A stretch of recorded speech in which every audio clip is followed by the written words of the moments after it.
Joining us from Des Moines, Iowa, is CBS News senior political editor Steve Chaggaris. Hey, Steve. Good morning. So after continually touting his high standing in the polls, Donald Trump is now saying he doesn't need to win in Iowa. Why the modest change in tone there? Well, this is sort of what everybody does. It's sort of the managing expectations part of the game. It's the day of, and just in case you don't win or place where you think you want to place or you think you're going to place, it's just good to sort of throw those lower expectations out there. At least that's the way they feel.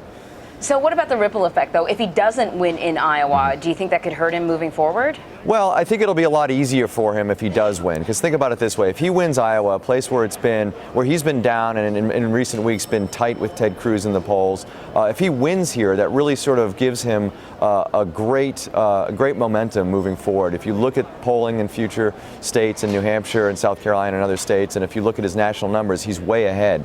So it's going to be really difficult for others to, I think, really knock him down if he wins here. Now, if he doesn't win and say Cruz wins, that is going to be a big question mark for him. He's been, he's a winner. That's what he says, I win. And that's really part of his autobiography. And if he doesn't win here, yes, I think he has enough pad in polling in some of these other states where he could continue on. But I think it's going to raise a lot of questions in some voters' minds as to whether Donald Trump is really the inevitable candidate that they're facing right now. And is there room for somebody else like Marco Rubio, Jeb Bush, Chris Christie, John Kasich? And does that give any of those others a little bit of a boost if Trump doesn't win? Speaking of Marco Rubio, Steve, staffers for the Florida senator say his campaign is pushing for a third place finish. So what's behind that strategy? So they're playing this long game where they figure Cruz and Trump have had it sewn up in Iowa for the last couple of months. And before that, Ben Carson was placing much higher than everybody. And so they never really felt that there was an opportunity for them to win in Iowa. But the way they look at the map, they figure if they can come in a strong third or maybe a second place, if they can do that, then that gives them a bit of a breeze behind them to go into New Hampshire, hopefully finish stronger than people think he'll finish there. Use that as a boost to then maybe win South Carolina or do well down there, and then you're off to the southern states on March 1st on Super Tuesday, and then Florida where he's from. So they're really looking at a longer game. They're looking at really just gaining some momentum from a strong place in Iowa. Third place, they hope, a strong third. Considering that, I'm wondering, seeing as we're trying to make predictions in what has been so far a pretty unpredictable race, the question of who is your second choice is almost as significant as who is your first choice, correct? That's right.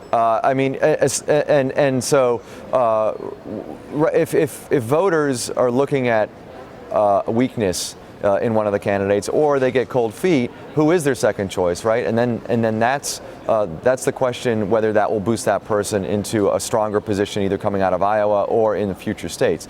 And think about it this way. So you're going to have a few winners out of Iowa, right? 1, 2, and 3. People say there's 3 tickets out of Iowa. Maybe that's the case. But so say it's Trump, Cruz, Rubio, which if you look at polling, those are the 3 strongest polling people out of here. What happens moving forward? New Hampshire's a completely different game than Iowa. There are other candidates at play in New Hampshire. You have Jeb Bush and John Kasich polling somewhere around where Marco Rubio is polling in New Hampshire. So again, Rubio, if he has a strong showing in Iowa, can argue he has momentum coming out of here, goes to New Hampshire, and maybe buries Bush and Kasich in New Hampshire. But if he doesn't finish strongly here, maybe voters' second choice is somebody like Jeb Bush or somebody like Chris Christie or John Kasich. And then that makes that sort of scrambles things going down to South Carolina later in February. And yet, Steve, the Republican field is still 12 strong. So after tonight's results, could we start to see more candidates dropping out of the race, given the calculus of New Hampshire? I hate to sound callous, but as somebody who has to cover all these folks from not only a resource standpoint, but from an editorial standpoint, it would be nice if we could winnow the field down a little bit. There's a lot of them. And so, you look at the people who are polling very low in Iowa, and people like Rick Santorum and Mike Huckabee, 2 people who won Iowa in previous years, Huckabee in 2008, Santorum in 2012. What happens to them if they don't do well in Iowa? Santorum said yesterday that he is going to stay in until South Carolina, which is sort of curious because the campaign fundraising numbers came out yesterday, and he's basically in debt. His campaign's in debt. I don't see how an 8th or 9th place finish in Iowa does anything for Rick Santorum. Mike Huckabee is the same way. He doesn't have a lot of money. As a previous winner here, I think there are higher expectations for him. He's down in the low single digits. So I think you could look to those two guys as potential, people dropping out of Iowa. But I think a lot of others will stay in at least through New Hampshire, and then maybe we'll have a shakeup in the race at that point. All right, let's turn to the Democratic race. Hillary Clinton and Bernie Sanders are running neck and neck. Voter turnout will be key tonight. Bernie Sanders keeps saying if a lot of people turn out, then he'll have the advantage. But it's not just a lot of people. It's a specific group of people. What will a win come down to for these two? Well, for Sanders, he's really leading Hillary Clinton with young voters and with first-time caucus goers. And so you've got to get those people out to caucus and caucus for you. And so we'll see what happens. I mean, Sanders is right. I think if he does boost the numbers, then or they have a decent turnout, then that will benefit Sanders. But keep this in mind. In 2008, the last time there was a contested Democratic caucus here, Barack Obama, John Edwards, and Hillary Clinton were the top three finishers, and the turnout was double what it was in 2004.